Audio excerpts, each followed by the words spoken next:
mama kakaua, na loia liki koa, I pulani, ka mama kakaua, kupa ama ope, o ka ina, wala kue kue.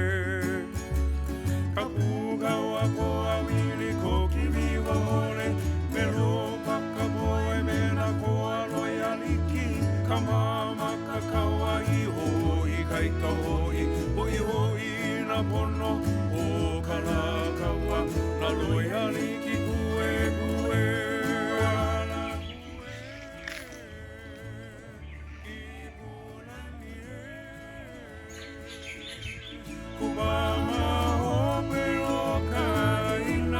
Aloha aina ho'ie. Aloha aina ho'ie.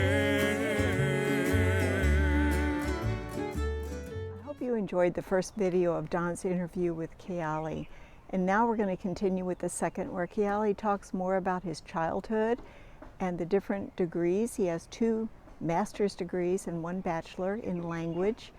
And he'll speak a little pidgin, and we'll learn about beer bottles. Have fun, enjoy.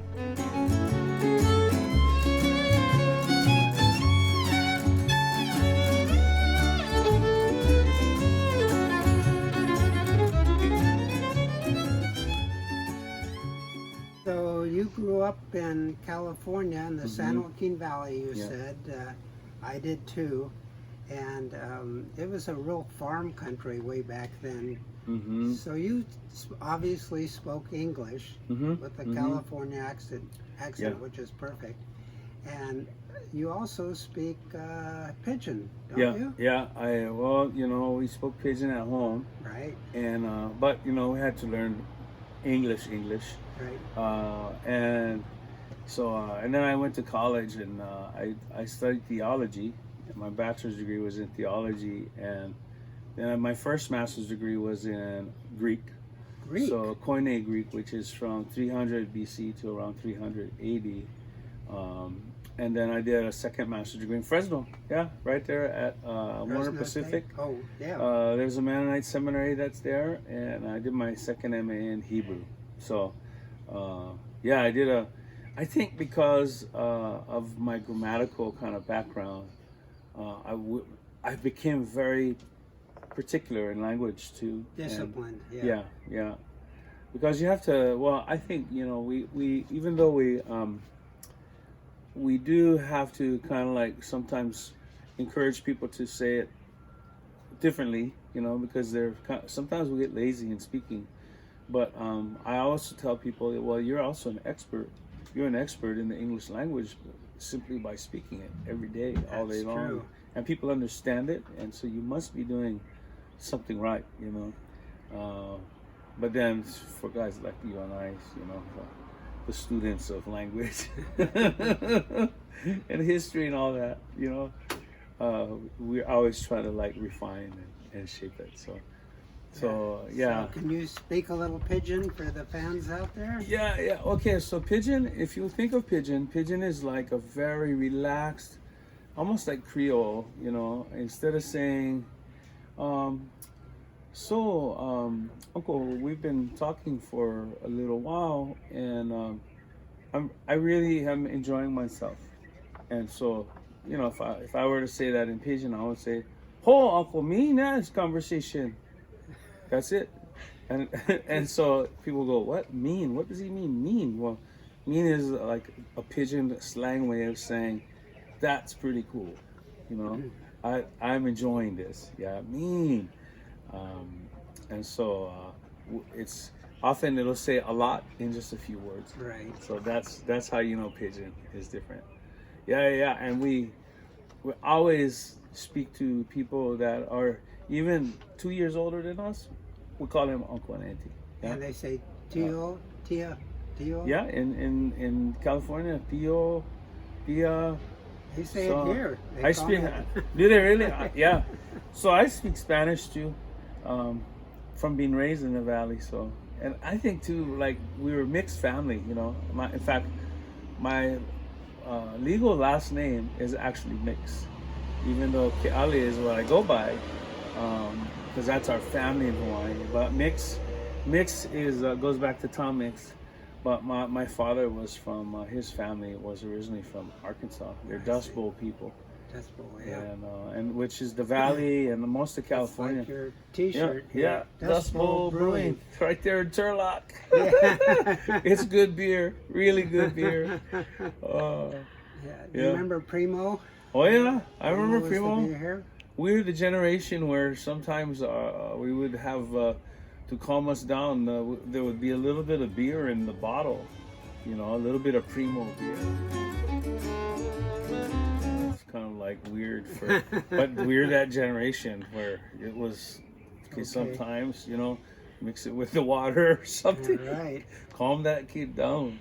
Now you play ukulele, but I think slack guitar was also a part of the old Hawaiian music, wasn't it?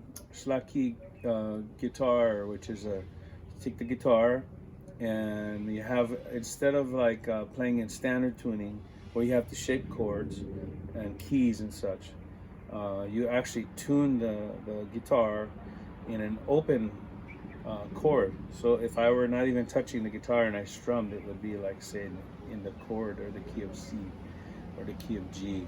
So it plays a note just without even touching the neck. So we got that from, they say we got it because the Spaniards came and gave us guitars and shared all kinds of things back and forth, and then we forgot how to tune the guitars. So we just, however sounded right, we would just play it, So Gabby Pahinui is a very famous slacky. He's the most famous slacky guitar player. One of the things he would do was he would hand a guitar to people, and he would tell them, tune it however you want, so long as it's not in flats or sharps, but it's like straight notes, A, B, C, D, E, F, G. And they would tune them however, and he would take the guitar and he would take about usually less than about 30 seconds, and he would go ding ding ding ding ding ding ding ding ding, and then he would just start playing, just playing the guitar, and however you wanted to tune it, and he would just go. So I think it just speaks to Hawaiian ingenuity, which is we have to make the best of what we can, Of what you've got, right? It's like this time with COVID and the struggles that we're all facing. You could be angry about it or upset. You could be really sad. You could feel disappointed and depressed and down, or you can just make the best of it. We can figure out a way, find ways to find good during this time. I think it could be hard for some of us, really hard. My guess is that if we think very long about it, it's not going to be very hard to find good in this time. We just have to be patient. We have to be, I think, dedicated, flexible. We have to pursue it. Good in this time, you have to pursue it to find it. So, I think here's a song that I like. Going back to the Valley days, Merle Haggard. Thinking of rough times. I remember my grandparents, they came to California as part of the Dust Bowl migrations in the early 1930s during the Depression, and so they were actually the original, along with Mexican peoples, the original migrant workers in most of California. And so they would migrate to wherever the crops were happening, and when the cool thing about when you're living that kind of life is not just the work. It's really mostly not even the work.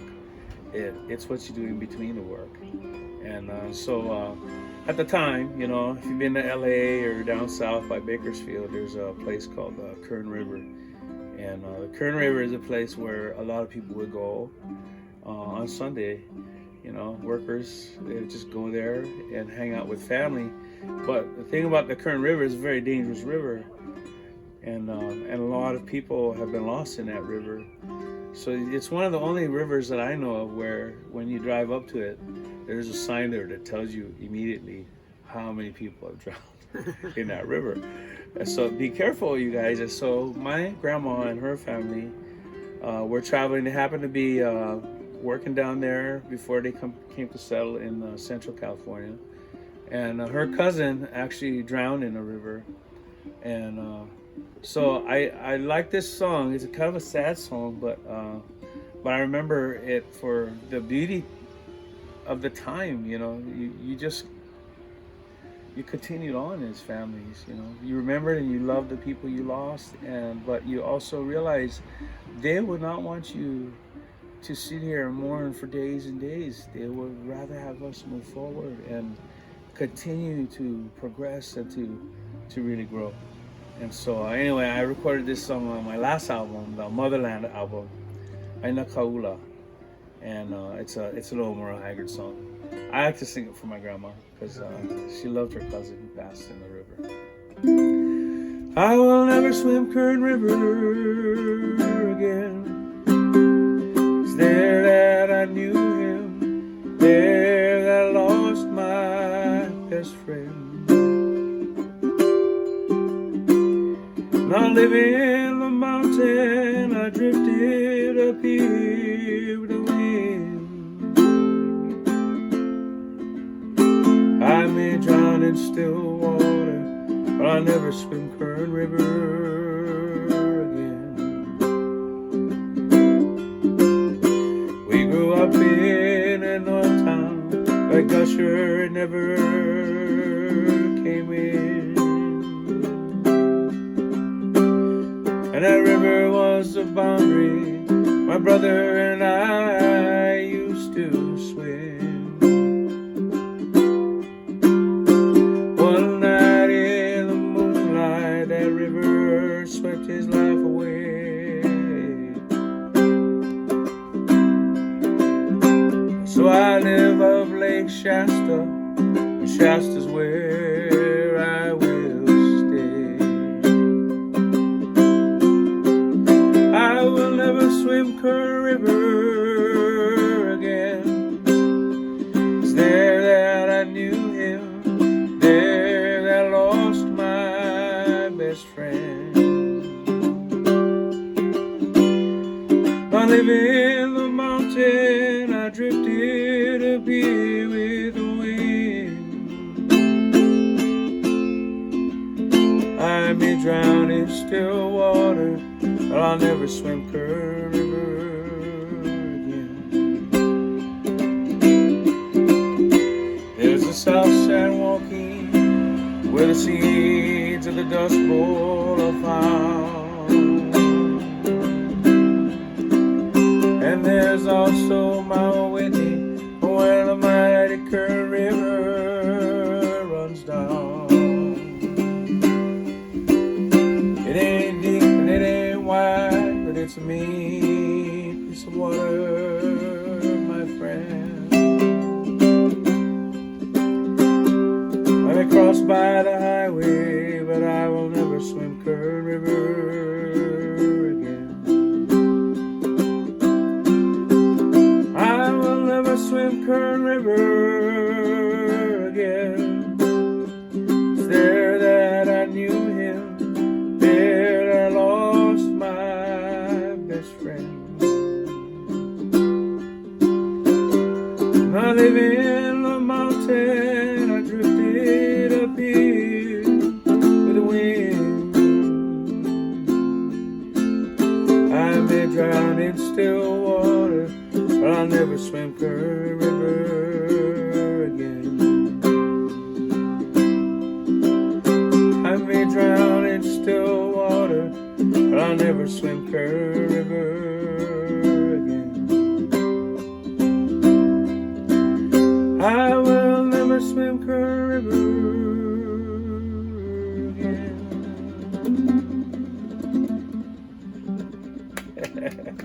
Thank you.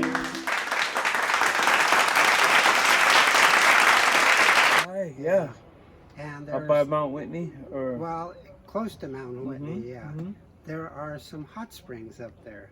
Yes. And somebody went and built a little tub way back when, and you let that hot water into the tub, and you can soak there right by the Kern River. Oh, wow. And it's So you beautiful. can warm up and then Yeah, cool off and right. then warm up. Wow, wow. Yeah, That would be a dream come true to go see that. Oh. Where's up? Here we go. Here's a song.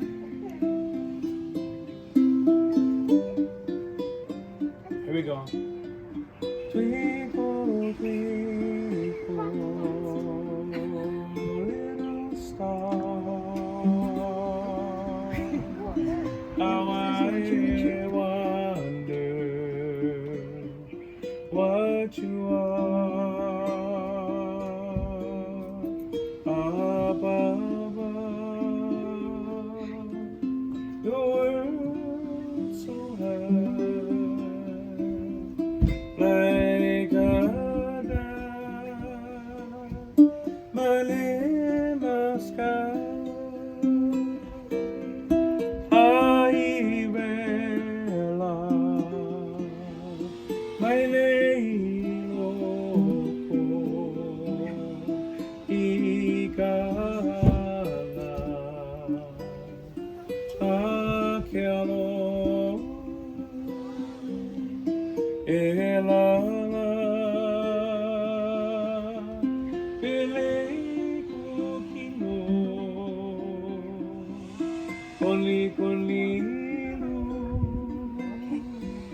Wai ka pu